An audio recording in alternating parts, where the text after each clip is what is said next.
Cheryl can't stop falling. An infection destroyed her sense of balance for good. Every doctor told her so. Then a scientist put a strange device on her tongue. A small plastic strip, buzzing with electrical pulses. Days later, she stood still, eyes closed, and didn't fall. Her ear never healed. Something else in her did the fixing. And that shouldn't have been possible. For most of the 20th century, that shouldn't have been possible was medical law.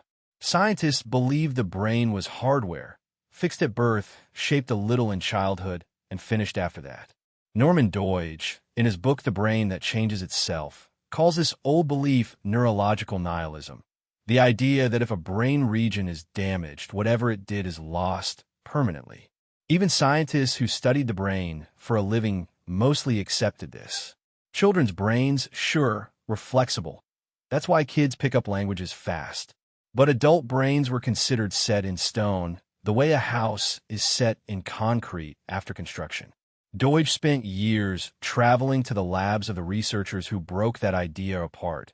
Watching their experiments firsthand, and Cheryl's tongue device is just one of dozens of cases he documents. By the end of this video, you'll know exactly how a piece of plastic on someone's tongue can rebuild a sense of balance. But first, you need 3 ideas that explain why. Idea number 1.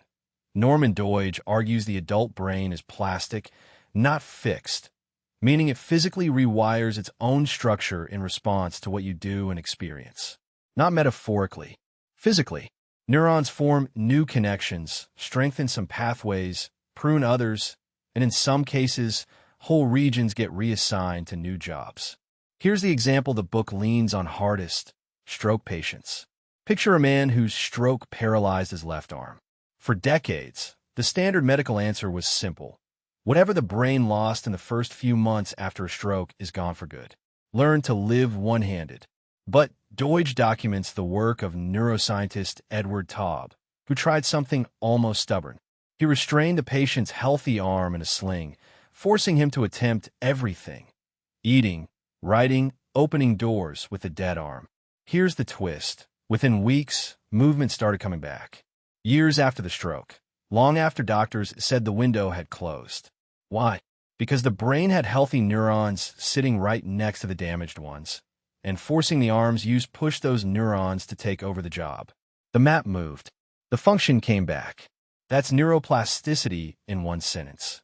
Use forces the brain to rebuild itself around damage. Doidge is careful to note this isn't magic, and it isn't instant. It took the stroke patients weeks of frustrating, repetitive effort, failing over and over before the new wiring caught on. But the book's point stands. The ceiling everyone assumed was fixed turned out to be movable.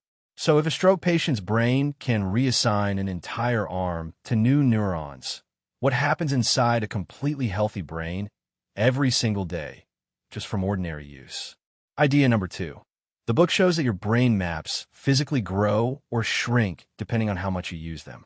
Every part of your body, your fingers, your lips, your feet, has a dedicated patch of neurons that represents it like territory on a map.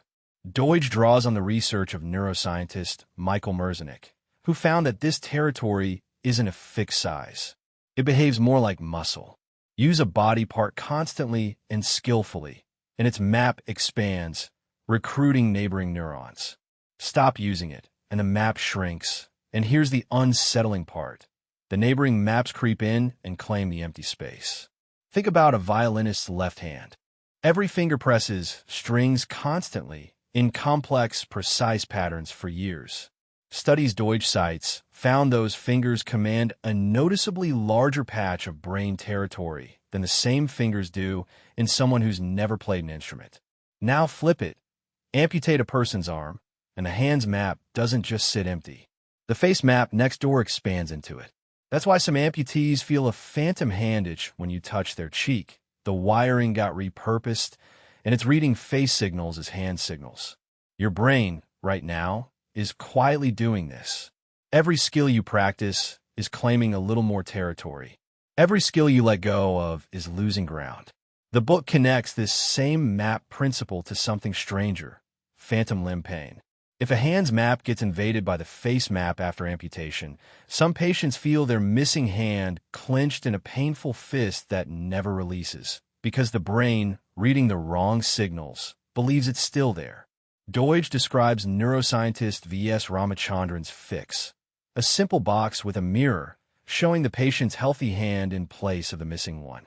Watching the reflection move can trick the rewired map into finally letting go of the pain. Same map, same rule, used to undo the damage instead of cause it.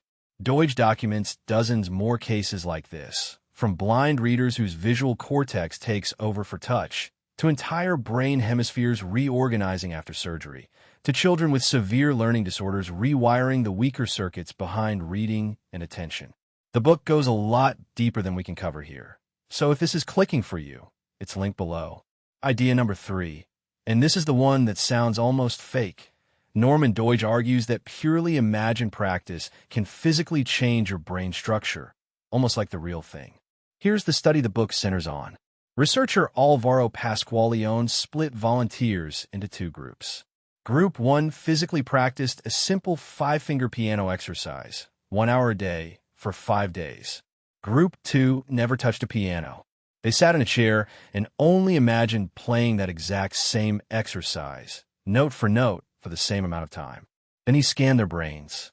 The physical group's finger map, unsurprisingly, had expanded, but the imagination-only group's map had expanded almost as much from thinking about the movement, without moving a single muscle.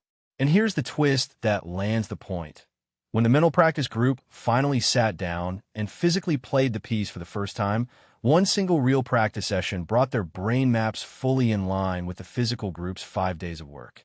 The mental rehearsal had done almost all of the work in advance. The book suggests this is why elite athletes and musicians visualize before they perform. Not as a motivational trick, but because, according to the research Doidge documents, the brain doesn't fully distinguish between vividly imagined action and real action when it comes to rewiring itself. Planning a movement and executing it, Doidge explains, share almost the same circuitry. The only step missing in pure imagination is the final signal to the muscles. Which brings us back to Cheryl and her tongue. Here's what was actually happening. The device translated balance information, the same signals her destroyed inner ear used to send, into tiny pulses on her tongue.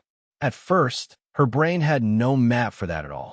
But exactly like the violinist's fingers, exactly like the stroke patient's forced arm, her brain used those signals so constantly, so intensely, that it built a brand new map for balance, fed through her tongue instead of her ear.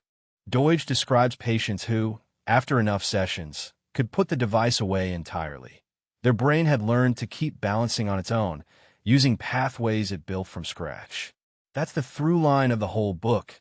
Your brain isn't a machine that was handed to you finished. Norman Doidge argues it's closer to a living structure that is always under construction, shaped by what you repeat, what you stop doing, and even what you rehearse only in your mind. Put the 3 ideas together, and the picture Doidge paints looks like this. The brain can rebuild itself around damage. Its internal maps expand or shrink based on what you feed them, and even rehearsal inside your own head leaves a physical trace. None of that was in the textbooks when Doidge started reporting this book. Some of the scientists he interviewed were dismissed by their own colleagues for even suggesting it. The book is full of cases just like these, stranger, more specific, and honestly more moving than we have time for here. If any of this changed how you see your own habits, the full book is linked below.